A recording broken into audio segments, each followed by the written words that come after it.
Important, Trump साहब, हरमाज अभी बड़ा इंटरेस्टिंग कह रहे थे, क्या टाको ट्यूसडे, ट्रम्प साहब फिर फैल गए, 20% नहीं लूंगा ऐसा बोले हैं, पर उसके बावजूद कच्चा तेल हिल के नहीं दे रहा है। हमने कल छोड़ा था 86.5 पे, आज सुबह कहां खड़ा हुआ है? 85.5 पे।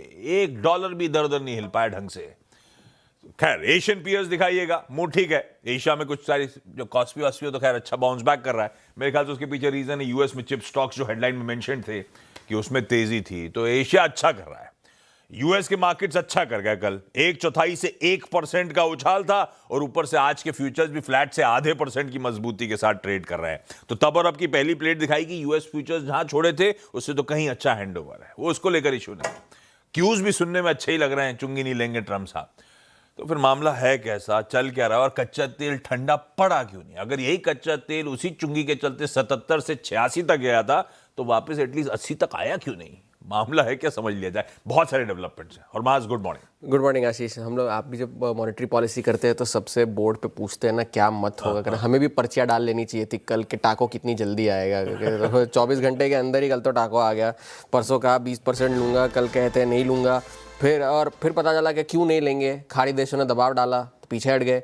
फिर उन्होंने कहा कि मुझे तो ये टैरिफ वाला टोल वाला कॉन्सेप्ट ही पसंद नहीं है, इससे अच्छा तो वो हमारे देश में बहुत बड़ा बड़ा निवेश करेंगे। अब वो कितना बड़ा बड़ा निवेश करेंगे वो तो उन्होंने बताया नहीं, और ना ही किसी खाड़ी देश ने इस बात की पुष्टि करी है कि हम सचमुच में कोई निवेश करने भी वाले हैं या नहीं। वो जितने कमिटमेंट्स हैं वो तो है ही, लेकिन उसके अतिरिक्त भी अगर कोई ऐसा करने वाले हैं तो अभी तक उस बात की कोई ऑफिशियल कन्फर्मेशन नहीं आई है। सऊदी, कतार, बहरीन, कुवैत और संयुक्त अरब अमीरात, सबसे डोनाल्ड ट्रंप ने कल बातचीत की और उन्होंने कहा कि भाई इन सभी देशों ने मुझसे कहा do it in a different way. तो बोला ठीक है, अब do it in a different way, तो रीइंबर्समेंट के बजाय आप हमारे देश में निवेश कर डालिए, वही चल जाएगा। तो ये था टाको ट्यूसडे। वैसे भी अगर तेल की अगर हम बात करें तो प्राइसेस इतने हिले नहीं है। कल थोड़े से डेज हाई से तो 87.5 तक गए थे प्राइसेस, उसके मुकाबले में तो थोड़े से नीचे है, लेकिन अभी भी उसी लेवल्स पर इसलिए भी बने हुए क्योंकि यूएस पे हमले जारी है, यूएस के ईरान पर सभी ठिकानों पर। और डोनाल्ड ट्रंप ने फिर से एक और धमकी दे दी है, आज पावर प्लांट को निशाना बनाएंगे, ब्रिजों को निशाना बनाएंगे, पता नहीं 10वीं बार शायद कह रहे हैं कि ऐसा निशाना बनाएंगे। फॉक्स न्यूज़ को दिए हुए अपने इंटरव्यू में उन्होंने ये बात कही। और फिर से वो जो नाकाबंदी लगनी थी ईरान के पोर्ट्स पे आने जाने वाले जहाज़ों के लिए, वो नाकाबंदी भी लग चुकी है। सेंट्रल नॉर्मल जहाज जा रहे हैं, बाकी के देशों बाकी के जहाज जा रहे हैं अब तक, लेकिन केपलर से अब तक इसका कोई ऑफिशियल डेटा नहीं आया है कि कितने जहाज गुजरे हैं कल या सोमवार को कितने जहाज गुजरे। अब तक इसका कितने हिम्मत कर पाए, कितने कर पाए हैं, अब तक उस बारे में कोई डेटा आया नहीं है। लेकिन सेंट्रल कमांड ने फिर से ये बात कही है कि 20 नेवी वॉरशिप, 100 से ज़्यादा एयरक्राफ्ट अभी भी बने हुए हैं उन इलाकों में। और ट्रेजरी डिपार्टमेंट ने कल हुसैन शमखानी नाम के एक शख्स के शिपिंग नेटवर्क पर जो है सैंक्शंस लगा दिए हैं। काफ़ी सारी कंपनीज हैं, उनकी डिजिटल वॉलेट्स है, क्रिप्टो अकाउंट्स है, सब पर सैंक्शन लगाया है। हुसैन शमखानी एक बहुत बड़े आर्म्स डीलर है ईरान के और तेहरान रशिया के, उन पर सैंक्शंस लगाए हैं ट्रेजरी डिपार्टमेंट ने।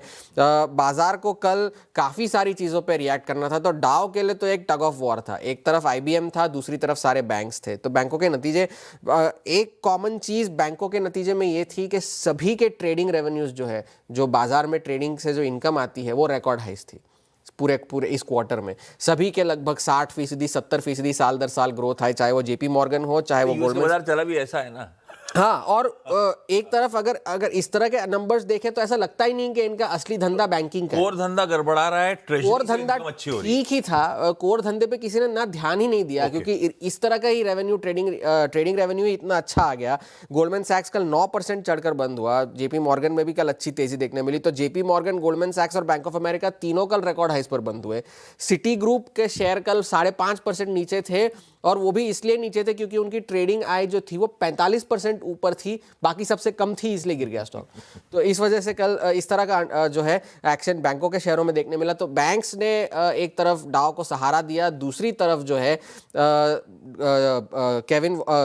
माफ कीजिएगा, IBM ने जो है डाउ पे सबसे ज़्यादा दबाव डाला। IBM में कल 25% की गिरावट देखने मिली। 1968 के बाद की ये सबसे बड़ी गिरावट थी, और सिर्फ इसलिए क्योंकि उनका जो प्रोविजनल बिजनेस अपडेट था वो अनुमान से थोड़ा सा कमज़ोर था, आय और EPS दोनों के लिहाज से। लेकिन उनके जो CEO है अरविंद कृष्णा, उन्होंने ये माना कि हमने जो है हम शायद ज़्यादा स्विफ्टली रिएक्ट नहीं कर पाए ऑर्डर्स को कंप्लीट करने में, डील कंप्लीट करने में। तो डील जिस टाइमलाइन पे हम समझ रहे थे कि डील्स कंप्लीट हो जाएगी, उस टाइमलाइंस पर डील कंप्लीट नहीं हुई। इस वजह से जो है परफॉर्मेंस में थोड़ी सी कमजोरी थी, और क्लाइंट्स जो है सॉफ्टवेयर खरीदने की बजाय हार्डवेयर खरीदने पर ज़्यादा स्पेंडिंग कर रहे हैं, मेमोरी चिप्स वगैरह वगैरह, तो वो स्पेंडिंग उस तरफ जा रही है। इस वजह से नतीजों में कमजोरी थी, तो लिहाजा 25% की ये गिरावट IBM में कल देखने मिली।